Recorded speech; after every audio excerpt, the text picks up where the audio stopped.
Hai anak-anak, untuk kali ini saya ingin bincangkan jawapan SSA Matematik bab 9 tingkatan 4 menggunakan modul JPM Perak. Kita bincangkan dahulu kertas 1 soalan aneka pilihan. Soalan 1. Kebarangkalian Kamsing lulus dalam mata pelajaran sains dan matematik masing-masing ialah 0.78 dan 0.56. Hitung kebarangkalian bahawa sekurang-kurangnya lulus satu mata pelajaran. Dari soalan ini, kita gariskan maklumat yang penting iaitu kebarangkalian untuk Kamsing lulus dan sekurang-kurangnya lulus satu mata pelajaran. Selepas itu, kita keluarkan maklumat daripada soalan. Peristiwa sains saya wakilkan dengan huruf S, maka kita akan tulis probability untuk sains lulus adalah 0.78 dan probability untuk sains gagal adalah 0.22. Peristiwa matematik pula saya wakilkan dengan huruf M. Kebarangkalian untuk matematik lulus adalah 0.56 dan kebarangkalian untuk matematik gagal adalah 0.44.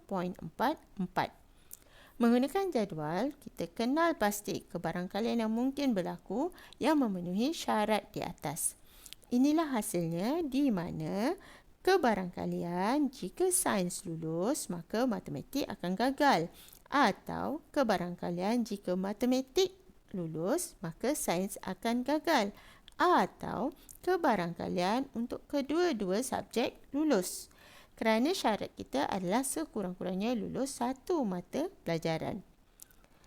Jadi, apabila kita telah kenal pasti kebarangkalian yang berlaku, kita masukkan nilai daripada maklumat di atas. Menggunakan kalkulator, kita akan dapat jawapan 0.9032. Beralih kepada soalan nombor 2. Satu nombor dipilih secara rawak daripada set S, di mana set S ini adalah integer daripada nombor 1 hingga 50. Ini bermakna bilangan ruang sampel kita ada 50, merujuk kepada 50 nombor. Hitung kebarangkalian mendapat nombor faktor bagi 20 atau nombor gandaan bagi 8. Dari sini, kamu perlu highlightkan dua perkara iaitu mendapat nombor faktor bagi 20 dan nombor gandaan bagi 8. Okey, kita mulakan dengan mencari faktor bagi 20. Faktor bagi 20 ni, jika kamu imbas kembali ialah apa-apa nombor yang apabila kamu darabkan, kamu akan dapat hasilnya 20. Mari kita senaraikan satu persatu bermula daripada 1 darab 20, 2 darab 10, 4 darab 5. Kita akan ulang semula 5 darab 4. Maka kita hanya perlu berhenti setakat itu sahaja. Kita kira ada berapa unsur dalam faktor bagi 20. Ada 1, 2, 4, 5, 10 dan 20. Ini bermakna ada 6 unsur. Kita akan tulis probability untuk faktor bagi 20 sebagai 6/50. Next, kita senaraikan pula nombor gandaan bagi 8. Gandaan bagi 8 ialah sifir 8. Kita senaraikan sifir 8 bermula daripada 8, 16, 24, 32, 40 hingga ke 48. Dan kita berhenti di situ. Kenapa? Kerana ruang sampel kita, nombor yang paling besar ialah 50. Kita kira ada berapa unsur dalam gandaan 8? Ada 6. Maka probability untuk gandaan 8 juga kita tulis sebagai 6/50. Kita kembali kepada soalan, dia kata nombor faktor bagi 20 atau nombor gandaan bagi 8. Perkataan atau ini kita akan gantikan dengan simbol kesatuan. Di mana simbol kesatuan ini akan mewakili operasi tambah.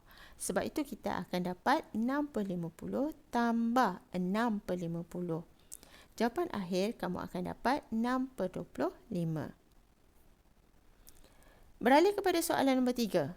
Atlet M dan N terlibat dalam suatu acara lomba lari 100 meter. Jika kebarangkalian atlet M dan N masing-masing melepasi, syarat yang ditetapkan ialah 4/5 dan 5/6. Cari kebarangkalian bahawa hanya salah seorang atlet berjaya melepasinya. Dari sini, kita highlightkan perkataan hanya salah seorang atlet berjaya melepasinya. Jadi anak-anak, kita keluarkan maklumat. kita akan dapat kebarangkalian untuk M berjaya adalah 4/5.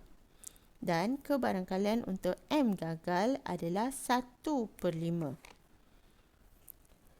Kebarangkalian untuk N berjaya adalah 5/6 dan kebarangkalian untuk N gagal adalah 1/6. Jadi, kerana syarat kita pada kali ini hanya salah seorang sahaja, maka inilah yang kita akan dapat. Kebarangkalian M berjaya, maka N akan gagal. Atau kebarangkalian N berjaya, maka M akan gagal.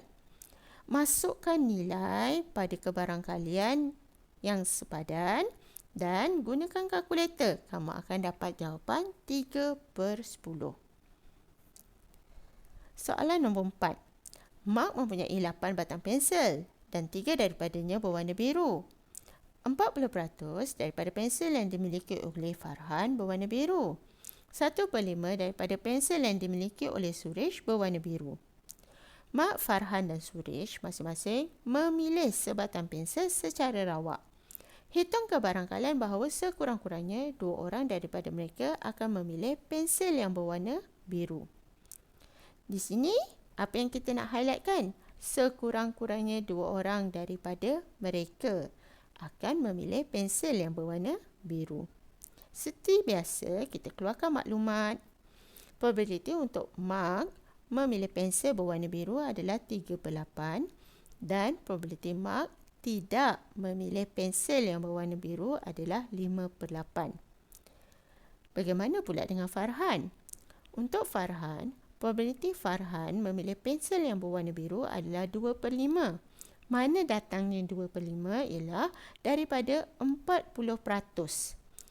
Ini bermakna 40/100.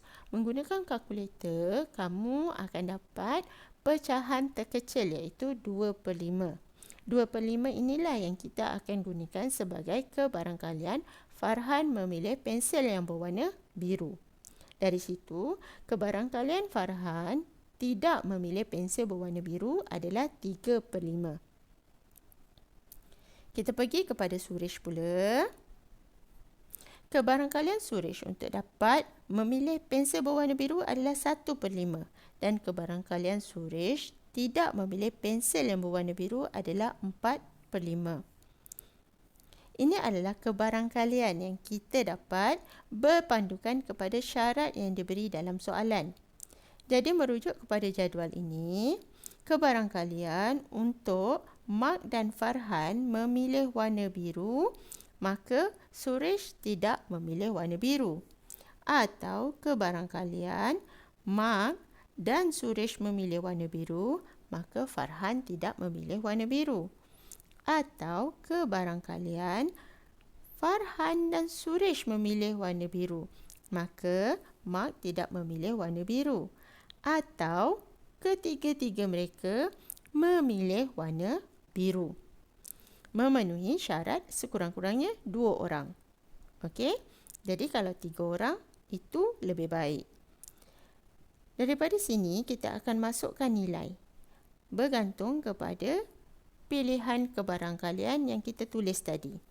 Okey, kita masukkan satu persatu dan menggunakan kalkulator awak akan dapat jawapan akhir 49/200.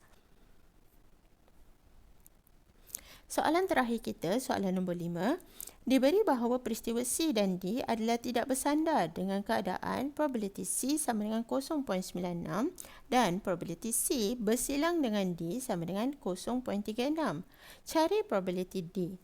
Anak-anak, kalau awak rujuk semula buku teks, telah dinyatakan bahawa probabiliti C bersilang dengan D bermakna persilangan itu mewakili operasi darab.